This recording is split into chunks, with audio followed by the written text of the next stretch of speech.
My brother and I used to love building tree huts. We'd compete with each other to build them higher or to make them more difficult to find. As adults, though, so often we get held back by convention.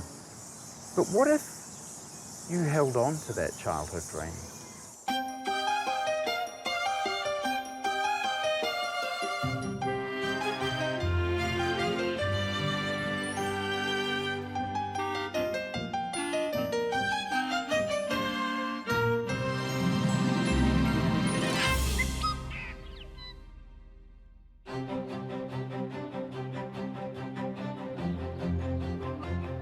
The geothermal resort town of Hanmer Springs is nestled beneath the Southern Alps.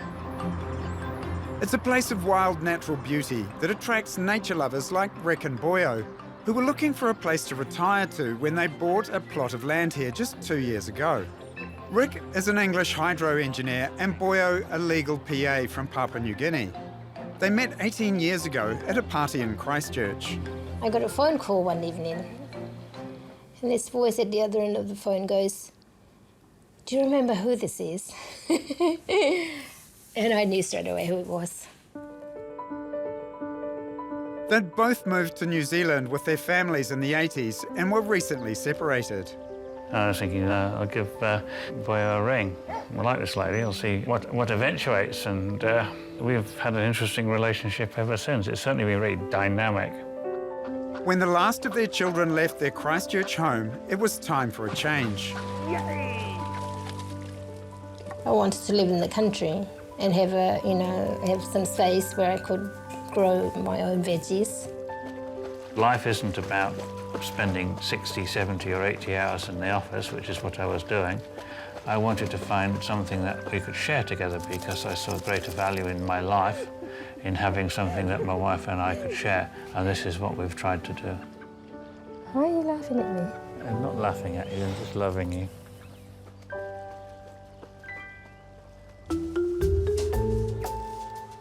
The couple's pine-covered lifestyle block just outside Hanmer Springs was everything they'd been looking for, with room for Boyo to garden and Ric to tinker to his heart's content.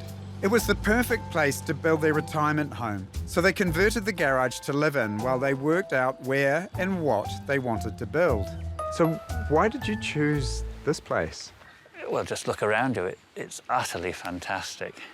It's a feeling of being close to nature, being able to look at the views, being able to just be part of everything. What's the plan? To build a treehouse. A treehouse? To build something that is a little bit quirky, a little bit unusual, but we're in probably the worst earthquake risk region in New Zealand. We are also in the highest wind zone in New Zealand, and you have to design for 200 kilometres an hour. But why a treehouse? I've played in tree houses when I was a kid. My wife is not adverse to living in a tree house as long as it's got some useful mod cons. This will be a modern tree house with a single steel pole clad in bark to look like a tree. Another 8 wooden poles will help hold up the house 3 metres above the ground in a high wind speed zone. Like spokes in an octagonal bicycle wheel, the joists radiate out to the poles, giving the first floor a modest 97 square metres. A lobby area inside the front door opens to a bedroom and laundry bathroom. This leaves the rest of the first floor for living and dining, with windows revealing sunset views of the snow-capped mountains. The second floor mezzanine has a glass roof so Ric and Boyo can lie in bed and look at the stars. The house will be clad in locally sourced timber. An earth driveway built up to the front door gives easy access while maintaining the treehouse aesthetic from the road. Once surrounded by mature plants, the house should blend into the surrounding forest that first drew the couple to their Hanmer Springs haven. So effectively, you're going to be living in a round house with a pole in the middle, up in the air. I'd like to describe it slightly differently to that, but if you want to use the minimum amount of words, yes. I'm sure for many people this sounds pretty kooky. For me, it sounds utterly magical. Ask us in a couple of years' time after we've lived there. So what is the budget? Probably about $350,000 for this house. Okay. Well, that's pretty lean. And how long is all this going to take? 4 months. What? 4 months? I'm sure you've heard that before. From start to finish? From start to finish. The builder that I'm using, who is our neighbour, he's only just built his house, and that was about 2 months. So I've doubled it for good luck. If you can pull this off in 4 months, I'll get you a damn good whiskey. How's that? Well, I'm definitely a whiskey drinker, so there's good motivation there. They're going to need more than a bottle of scotch. Ric and Boio have an earthquake-damaged house in Christchurch that they need to sell to free up money for the build.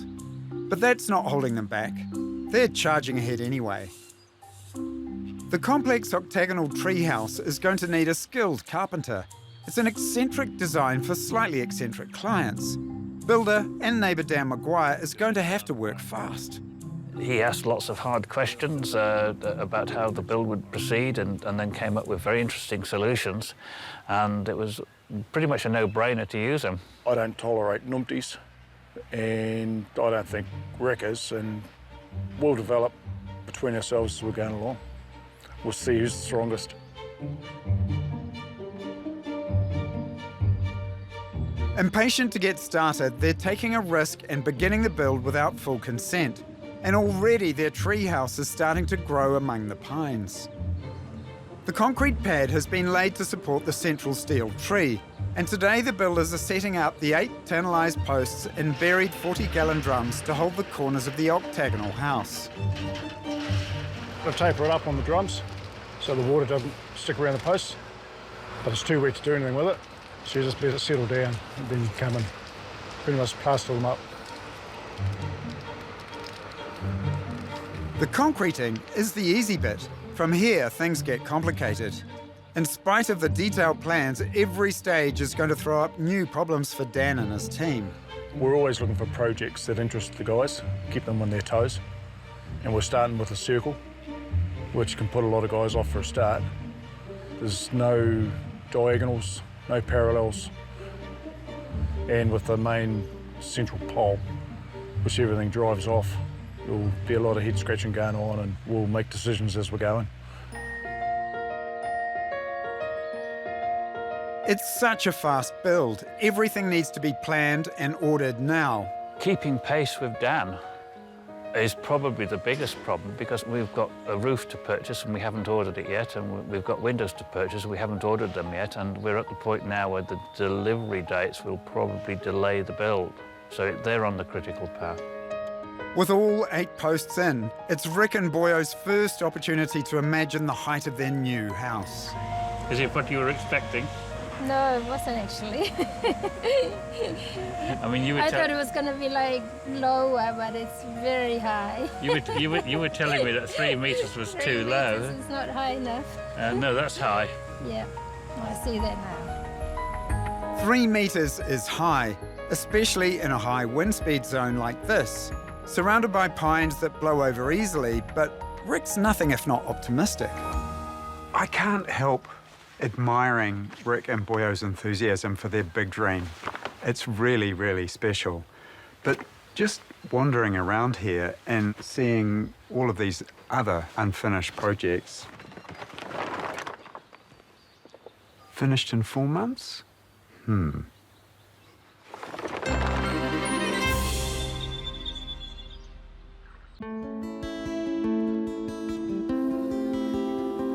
Hanmer Springs thermal pools are surrounded by iconic redwoods.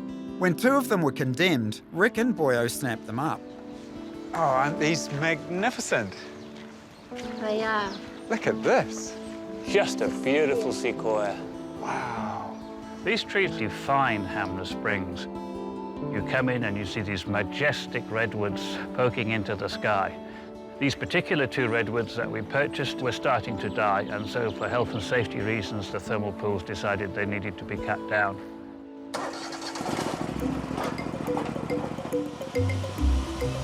The redwoods are just the type of cladding Ric's been looking for. They're enormous. Instead of trucking them to a sawmill, Ric's friend Rod has brought his portable mill to cut them on site. We're going to use it for board and battens for the exterior of the house. The giant redwoods are an enormous job for Rod's portable mill, but it helps that he shares Ric and Boio's love of timber. That's one mother of a tree. It's 96 years old. I think around 96 years old. We did have a go at counting the rings, but there was a large number of them. What I like is that the trees aren't disappearing, they're not being burnt, they're not just being dumped. They're going to live on in a sustainable treehouse. And the story's going to be there for future generations. So it's a good feeling. I don't think it's that heavy. Oh, it's not that light. There's something really magical in the idea that big old landmark trees will be refashioned into a different sort of landmark. We've realised this is an exciting journey that we both want to go on. This is the fun part, is the designing of the house. I don't think the actual build is going to be fun because it's going to be quite stressful, but I'm prepared for it. I'm up to the challenge. Ric and Boio have now amassed quite a collection of locally sourced timber in preparation for the later stages of their build. Oregon is a beautiful timber, and this timber here is going to be flooring, and some of the timber behind me and what has just been loaded onto the trailer is going to be structural framing timber. Boy, it's like a giant wood library, isn't it? How extraordinary. It is exciting, isn't it? But I'm most fascinated to see how these giant redwoods scrub up. Oh, it's gorgeous. Look at that colour. This is a fantastic timber. It's really unusual to use this in New Zealand.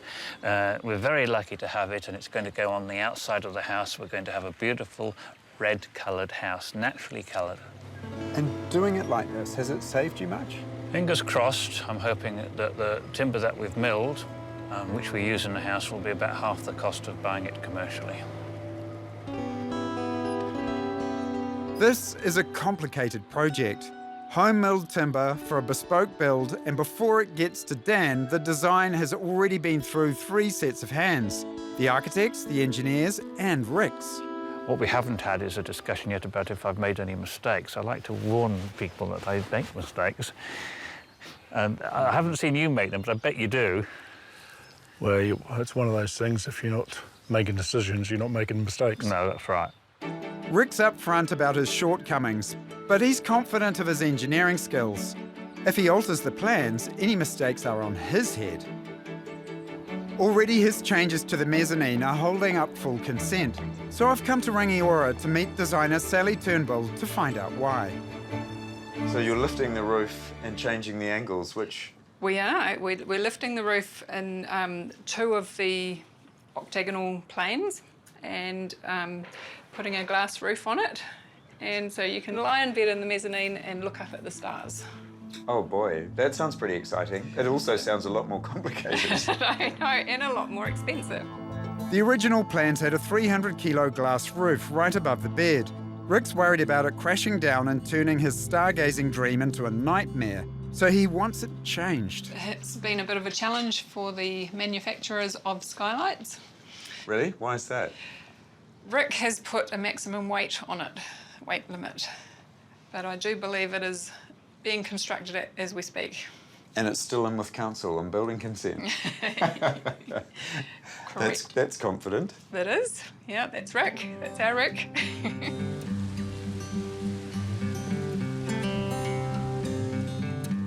The uniqueness of the octagonal treehouse means there's constant problem solving. Some builders might find this frustrating, but I get the sense these guys are enjoying it. Well, your choice of doing this is to have a bracket, and then you got your 3 studs in here. Remember, though, that there's actually 5 because you've got your wall plates coming in. Yeah, but we can notch these out, you see. We'll do that. In fact, if anything, if you do this... That's right. There you go, we're getting there. Too easy, isn't it? Always. Can I keep the pencil? Oh, I get out of it. Yeah. There's one last piece of the puzzle before the house starts taking shape. Ric has driven down to Christchurch to sign off the steel pole, designed to be the tree at the centre of the house. This is the key element that's going to help us build the treehouse. It's the main structural item in the treehouse. we've got the right pipe, and if you look down there, we're exactly in line with that one there. And if we get this bit wrong, the house will be pointing the wrong way. Although there's an engineer on the build, Ric's reworked some of the drawings so it's on him to ensure everything is just so. Nothing like this before. Not many people work on tree houses, and we certainly have never before. Yes. I was sort of expecting a poorer job than this, but in fact this is brilliant.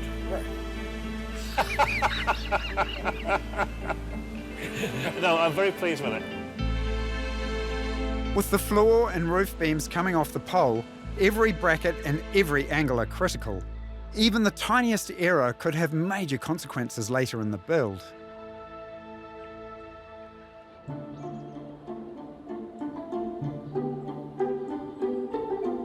But in late July, with the central pole up, the complex framing for the first floor fits perfectly. I just love this. A little bit of madness, local history and local timber, throw in the oddball engineering, and Dan having to dust off his old woodworking skills. And it's starting to feel like a wee bit of a fairy tale. It's good to get the old tools back out again, you know. Gets the rust off them anyway. Yeah. But while Dan's in his element with the carpentry, Ric's discovered he's got a bit rusty with his engineering and miscalculated the height of the roof. I forgot that our floor is 360 millimetres in depth. And what this means is that we've got the floor is slightly higher than designed, whilst the height of the building is sufficient to accommodate it from the top part of our pole.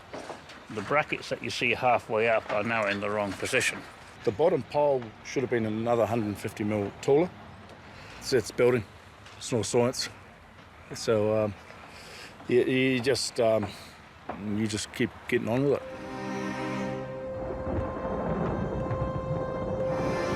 The short pole isn't the only setback. Last night, the violent winds and heavy rain of a winter storm brought down half a dozen pine trees, some disturbingly close to the house. With the site now flooded, work has stopped, costing time and money. What do they say? A sharp chainsaw makes for a happy marriage. We are in a wind zone which is called extra high. Extra high means trees fall down. One might ask why we want to live in an extra high wind zone in a tree house. And my wife and I keep asking that question. The short answer is that it's rather nice most of the time, but if you have trees crashing down around you, it's not so much fun, I guess. With a crane due to lift in the roof beams, Ric urgently needs to clear the site and find a solution for the central pole. Three months into the build, and once again the alpine air of Hanmer Springs rings out with the cry of a hard-working chainsaw. We've got trucks coming in to lift the rafters up, and I have to have this area cleared so that they have safe access. Plantation pines like these have shallow roots, so it doesn't take much wind to blow them over. With so many trees down around their treehouse, Ric and Boio must be getting nervous. That stump's going to have to come out anyway, because that's your ramp. Yeah, but if I pull it out now... No, it gives us a big swimming pool, doesn't it? It gives you a big hole, yes. It's dangerous work, but Ric seems to thrive on it. This is going to be a nightmare to get down. It's on 2 trees. That'd be right. It's on its way. For a man who loves trees, he seems to be spending a lot of time chopping them up. I have to be a bit careful that I don't end up having a treehouse in a paddock, which is a possibility. Now, you're over here again, and you're banned from trees. Do you understand that? Death and destruction awaits you if you stay where the trees are.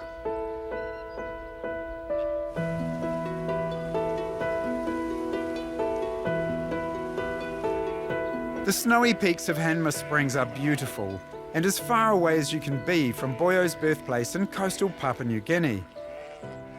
But there is a connection. This won't be her first house on poles. This is where you grew up? That's the village I grew up in. Just basically house is on stilts over the water. I can't tell you exactly how long that village has been around for, but a very long time, yeah. These old timber posts are just taken from the forest, I imagine. Yes, yeah. Some straight ones, a lot of crooked ones. It's beautiful looking through, though. That makes it all the more interesting. So what's it like to actually live in one of these houses? Do you have strong memories? I do. I think it's no different living in a normal house, like in New Zealand. Life is just different over there. You can have about 20 people living in one house. Mm-hmm. So the brothers and the sisters and their wives and husbands and children, I enjoyed that. And I miss that living in New Zealand. That's just your family with mum and dad and maybe 2 children. It's a bit of irony that here you are on sticks on the water in a very tropical, hot, sticky climate. And here you are building right next to the snow and the mountains. It's almost the opposite. It is, yeah. I still prefer the hot weather. So now what you need to do is pack up the house and move it to the right country. Yes, I think so. I've been trying. Do you feel homesick watching this? Yes, I do. Oh, really? Yep.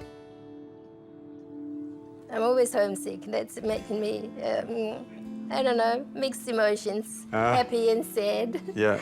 Yes. I guess then it's better than nothing, isn't it? That if you can't get back to Papua New Guinea, then you at least build a recreation of what it was like when you grew up. I think so. Yeah, I agree. The treehouse is starting to make sense to me now. And I wonder whether Ric is building it for himself or if it is really a labour of love for Boio. There's something quite unique and special about a house in the round like this. It's more like a traditional building used to be, for example, like a teepee or a yurt or an igloo. And the thing that's so extraordinary is that it's so incredibly compact. You're very close to everything, and everything, in this case, radiates from the central pole. But it's incredibly intensive in terms of the amount of work required. Every piece has to be cut, measured, and fitted individually. And there's good news about Ric's mistake. Bolting in a short extension brings the pole up to the right height. We were going to change the height of these flanges for the mezzanine here, but if we'd done that, it would have raised our mezzanine to the right height, but the pitch of our roof would have been wrong. So we had to actually raise the whole pole, so that brings our roof pitch back to correct. And after a couple of days with the chainsaw, with the pole now at full height and the trees cleared, the truck can get in to lift the huge roof beams into place. Where most builds use standard lengths and sizes, nothing on this build is standard, and every one of the 8 beams need to be carefully shaped to fit the steel flanges. After misjudging the pole height, it looks like Ric has got the rest of it right. It's always good when things go like they should go, especially when you're paying for it. The whole thing's gone smoothly. The joins have gone in nice. Got a good reach with the crane. Beautiful day. Doesn't get much better, really. After all the storms and flooding, to be working in the sunshine and actually progressing with the build is a great feeling. No problems at all. Sort of all the cuts were good. So we're pushing forward on trying to get a roof on this thing now. So, yeah, keep more days like this and it'll be sweet as. On a good day, Hanmer is absolutely gorgeous. The distant snowy peaks are like an oil painting. With less than a month to finish their self-imposed deadline, Ric and Boio are positive and still hoping to finish on time. And today they get to stand on their platform and imagine the house around them. G'day, guys. Oh, hi, Chris. Things have progressed. My goodness. Thank nice you. to see you. You too. Everything is coming together. The beams are going up. I mean, you guys must be pretty excited. Well, I think we are, aren't we, darling? It is exciting, yeah. We've got a structure now. You can actually see how the whole house is being held together. And it's like a spider web. You've got these radial beams going out. You've got the support structure going up. And you've got these beautifully strong laminated beams going across. So you're as happy as Larry then, aren't you? I feel safer. What about you, Boyo? For me, even before all this came up, I was already thinking of how the interior was going to look and things like that. So you're just itching to get into that much more detailed part of the build. Yeah, but I think for the interior, it just left it to me. Oh, really? So Yeah. it's Yeah. catch. Yeah. No, Time but you to- have a stronger interest in it than I have, I think. If the house doesn't smell, it doesn't itch. I can drop things on the floor and walk around and... Not in my new house. It's great to see Ric and Boyo so happy and relaxed.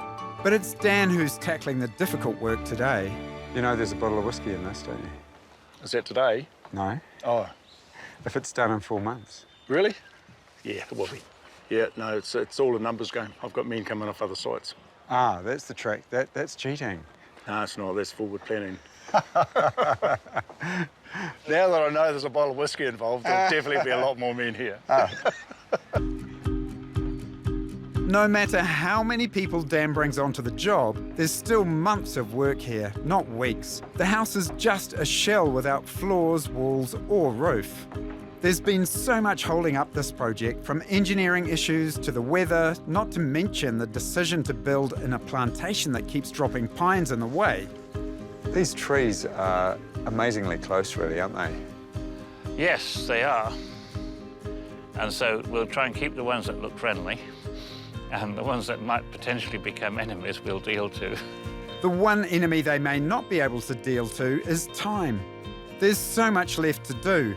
They're going to need an army of builders to finish in the next 3 weeks. I feel for Ric and Dan, but I don't think I'll be forking out for that bottle of whiskey.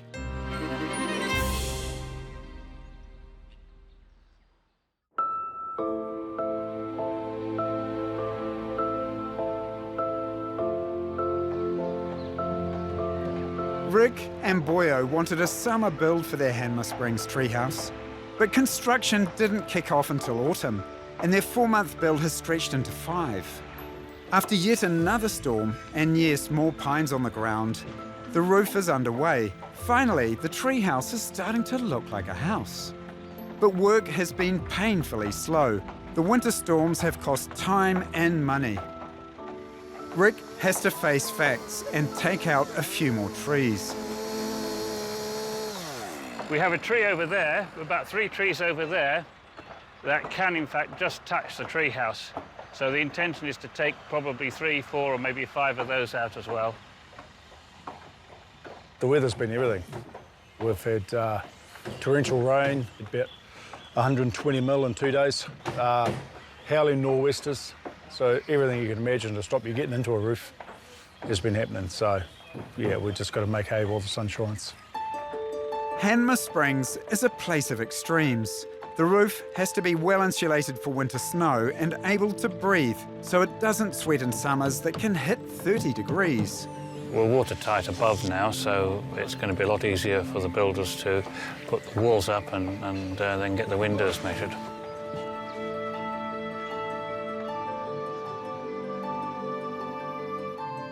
While Ric's been focused on the exterior of the building, I have a suspicion that Boyo has just as interesting ideas for the treehouse interior. What have you got planned? I mean, what are the things that excite you about it? I want to give it a rustic look. You know, like in the bathroom, for the vanity.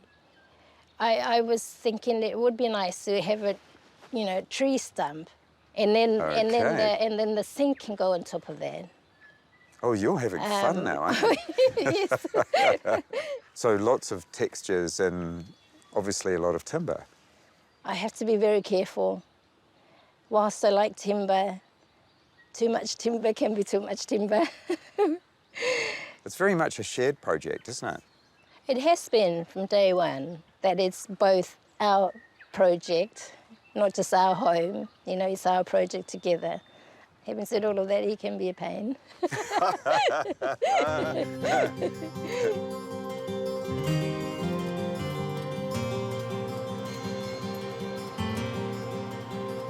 Back in May, the guys were so confident of a 4-month build, they put a bottle of whiskey on it. It's now been nearly 6. Work is full steam ahead, but there's still a long way to go. G'day. How you going there, mate? Good, good. Come on. And at last I get a chance to see the home-milled redwood planking up on the walls. It's looking really lovely, Dan. How long has it taken to get to this point? A long time, a long time. Pretty much every board is cut down below Yeah, and then manhandled up into place, so measured yeah, to fit. yeah. Yeah, it's a 3-man job for each board. Good old-fashioned craftsmanship. Wow. Yeah. We'll see how it comes out at the end, eh? So it's all redwood out here. Yep. But what's going on through here? So the flooring's Oregon. This is extraordinary. It looks like a huge amount of work. Yeah, it is. Yeah. There's seems to be the theme that we've got going. You would expect an octagonal build to come with challenges, but the flooring is the sort of geometry puzzle that can put school kids off maths. Dan's building the floor in separate sections to match the octagonal house. Nothing is uniform, so effectively he's flooring 8 quite different segments. It would be easier if all the walls were actually parallel to each other, but none of these walls are. Every wall is at a different angle. So not only have you got mitered cuts, you've got splayed cuts as well on the same stick. So when it's done, it'll look awesome. It really will. It already does look awesome, and the fit and finish looks superb. But I'm just thinking how long it takes. No, I know. I know how long it's taken already. So I'm thinking, oh, you just start looking around the place and think, holy, yeah.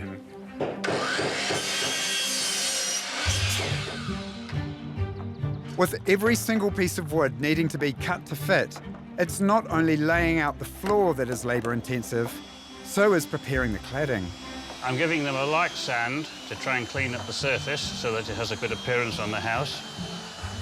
When it's first cut, it's absolutely red, a very pinky red, a very beautiful colour, but it quite quickly changes to a sort of a darker red and then to a sort of a browny red. It's a magical colour for a magical house. What more can I say? Normally timber turns up in a truck ready to go, but using the home-milled redwood means Ric has to route weather grooves in every single plank just to keep the rain out of the house. It's a massive amount of work to cut it, a massive amount of work to store it so it dries properly, and a massive amount of work to then do the finishing touches like this, and then a massive amount of work to install it on the building. It's all hand done, so it's a lot more labour intensive than perhaps I anticipated at the start of the project. We're hoping to be in it before Christmas, and so that's where the big push is at the moment. It perhaps doesn't look like we're going to get there.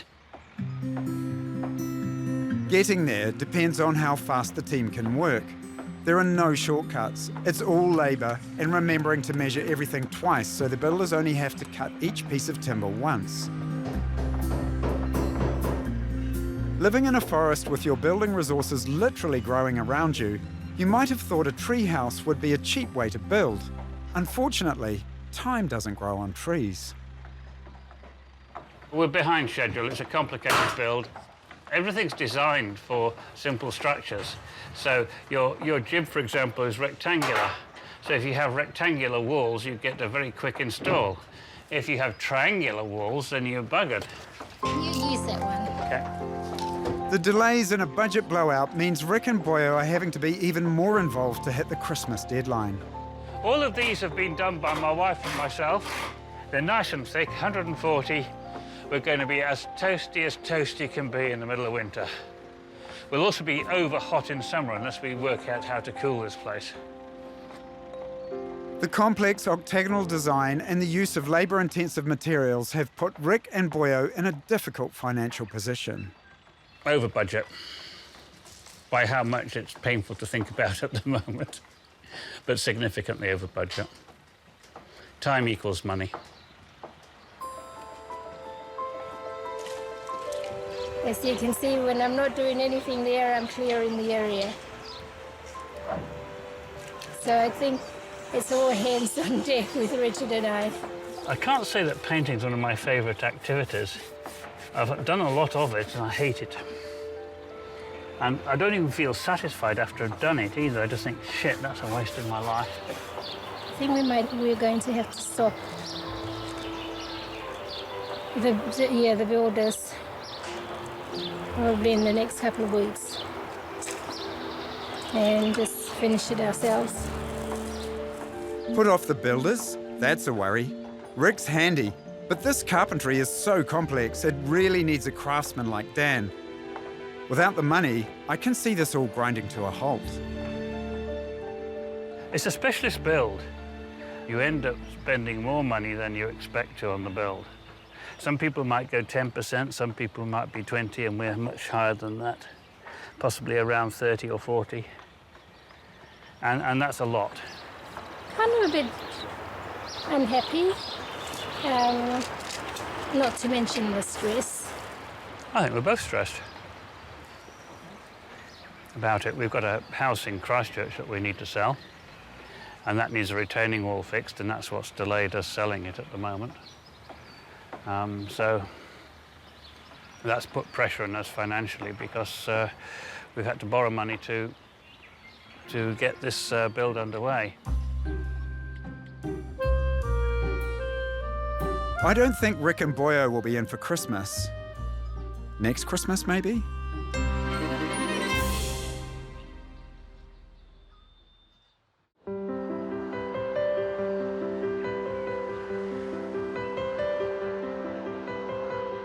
It's early spring, and Ric and Boio have finally invited me back to Hanmer Springs to see the treehouse. Ric thought that he could build the house in 4 months flat. It's been a solid 16 months of hard yakka, and I know they've really, really struggled. So I've been feeling very nervous about this. I really hope they've managed to pull it off. Look at that. A real tree house in the woods. How exciting. Wow. Oh gosh, and look at that redwood cladding. Beautiful.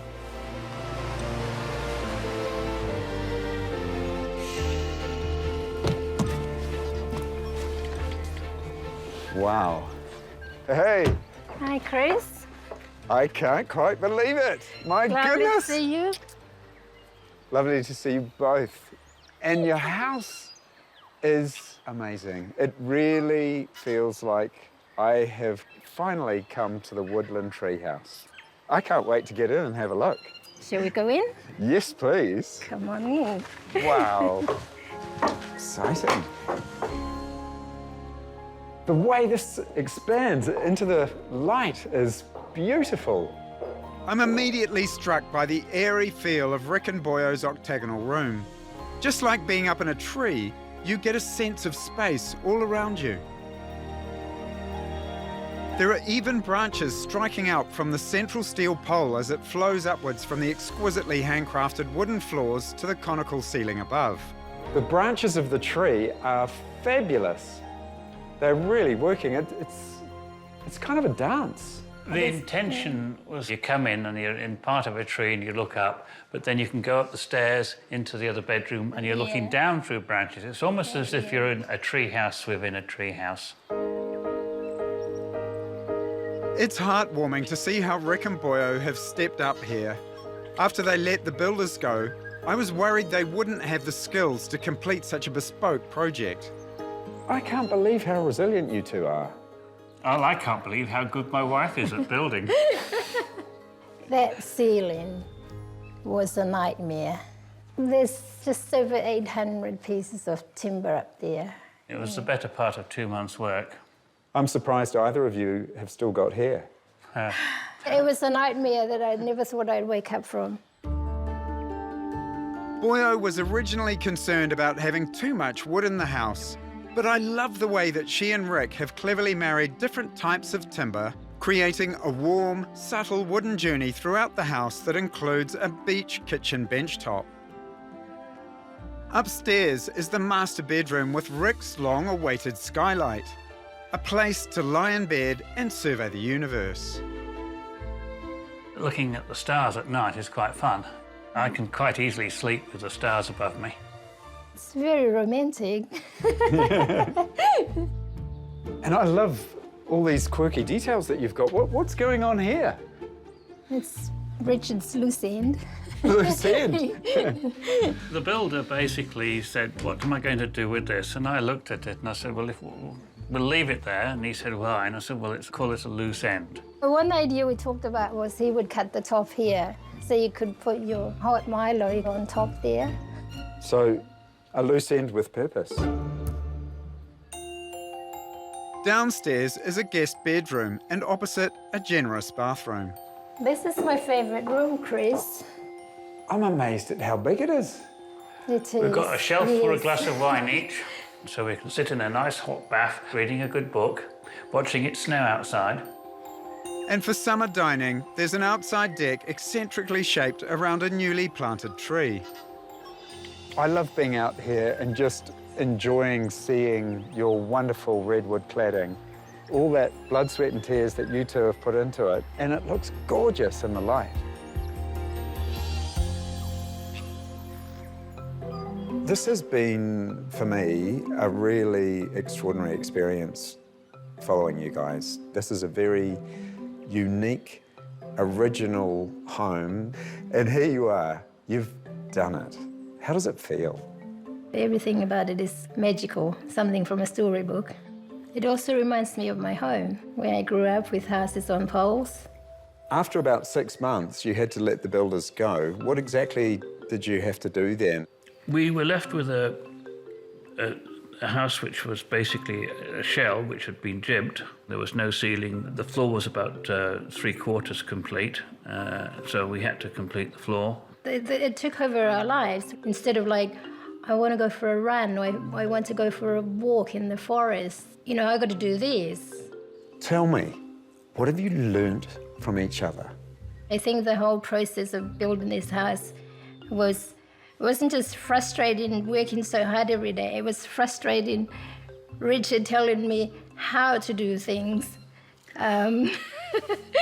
From my point of view, I had a surprise. My wife was on the cross-cut saw, and I'd say, yes, I need a piece this long with this angle, and that would pop a piece with that long and with that angle, and it became quite streamlined towards the end.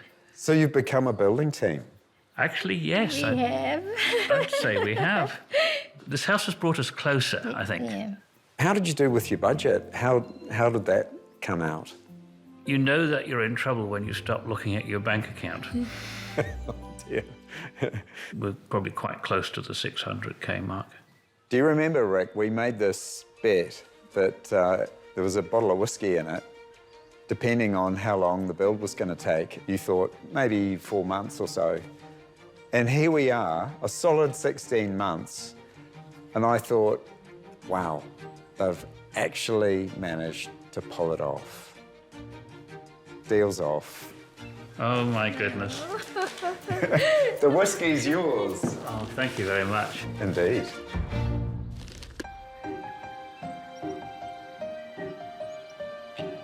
This house has always been about trees, and the irony through the building process was each passing storm thinned out the surrounding forest. But as the new trees that Ric and Boio planted push up around the house, it will feel like it's always been here, an integral part of this evolving forest.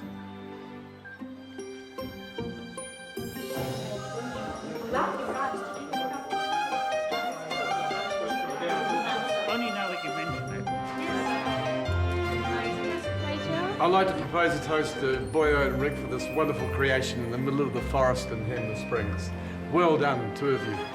Cheers.